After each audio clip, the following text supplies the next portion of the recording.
MMDA, pinag-aaralan na paghatian ng mga nakamotor at nakabisikleta ang bike lane sa EDSA dahil hindi naman raw kasi madalas nagagamit ang naturang lane. Si Joshua Garcia sa report. Rise and shine, Joshua.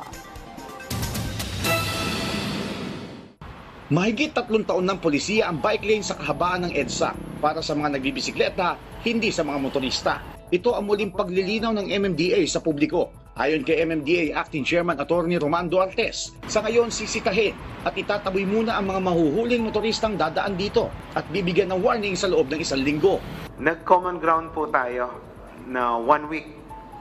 Tatauhan lang namin, babantayan para ma-warn at ma-inform po yung mga tao kasi nga po medyo nakasanayan na pumapasok dyan kahit na hindi dapat. Ayon kay Artes, nasa higit 600 bisikleta ang naitatala nila kada araw na dumadaan sa EDSA northbound at 500 naman sa southbound.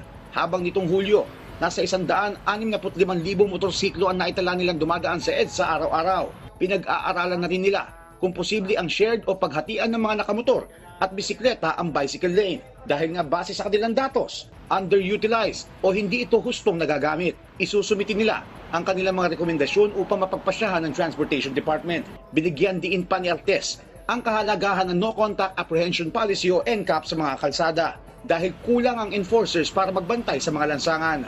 Kaya nga po, kailangan na namin maibalik yung NCAP dahil yan po yung tumutulong sa amin na idisiplina yung ating mga kababayan dahil kahit wala po silang nakikitang enforcers on the ground, pag alam nila po na pwede silang mahuli through CCTV cameras, ay sumusunod po sila.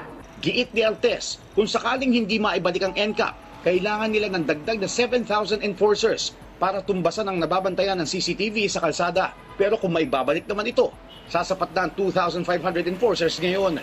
Ayon naman sa I-Act, patuloy ang operasyon ng kanilang mga tauhan sa panguhuli ng mga motoristang lumalabag sa bike lane. Kinukumpiska nila ang mga lisensya dahil sa LTO mismo ang ticket na gamit nila. Samantala, pupulungin ng MMDA ang mga stakeholder at grupo ng bicycle at motorcycle riders sa August 29 para sa preliminary studies sa shared lane.